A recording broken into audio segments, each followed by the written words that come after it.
હાલો friend, hair fit ફોરમાં આપનું સ્વાગત છે। ખાસ કરીને ઘણા સમયથી અમે વિડીયો મૂક્યો નથી।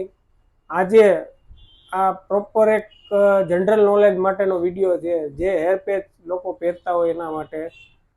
કે આજે અમે એક ક્લાયન્ટ છે, એ 1 વર્ષ પહેલાં અમે એનું હેર રિપ્લેસમેન્ટ કર્યું હતું।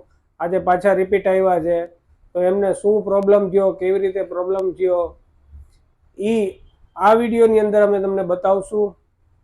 તો એમને જે પ્રોબ્લેમ છે એ આ રીતે 1 વર્ષમાં એને અંદરથી આ જે વાળ નીકળી ગયા છે।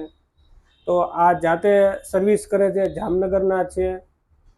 તો આ પ્રોબ્લેમ કેવી રીતે થાય એ અમે તમને આ વિડીયો કમ્પ્લીટ આખો જે રીતે કટિંગ કરવાનું છે એ રીતે કમ્પ્લીટ કરી અને એન્ડમાં તમને આના વિશે અમે સમજાવશું। તો આ વિડીયો પૂરેપૂરો તમે જોતા રહેજો। Thank you. હાલો ફ્રેન્ડ, ભાઈ મારી સાથે છે, એમનું કામ થઈ ગયું છે। હવે જે આમાં પ્રોબ્લેમ પડે એના વિશે આપણે જાણકારી ભાઈને આપીએ। હવે આની અંદર છે ને, જે આ ટેપ રહી ને, એ ટેપ તમે જ્યારે કાઢો ને ત્યારે સોલવન્ટનો ઉપયોગ કરો। ટેપ કાઢીને પછી સોલવન્ટ મારી અને કોટનના કપડાથી સાફ કરો।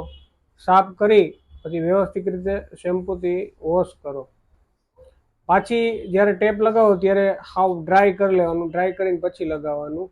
અને જે આ પ્રોબ્લેમ થાય છે, તો એ પ્રોબ્લેમમાં એવું છે કે જે આનો ગમ છે એ ગમ અહીં આવી જાય અને પછી આપણે આ રીતે કોમ મારીએ ને એટલે કોમની અંદર વાળ ચોંટી જાય અને આમાં આછા થતા જાય। એટલે ખાસ કરીને તમારે આ પ્રોડક્ટ હોય એ પ્રોડક્ટનો ઉપયોગ આમાં કરવો જ પડે, તો જ આ ક્લીન થાય, એમને ક્લીન ન થાય। Thank you.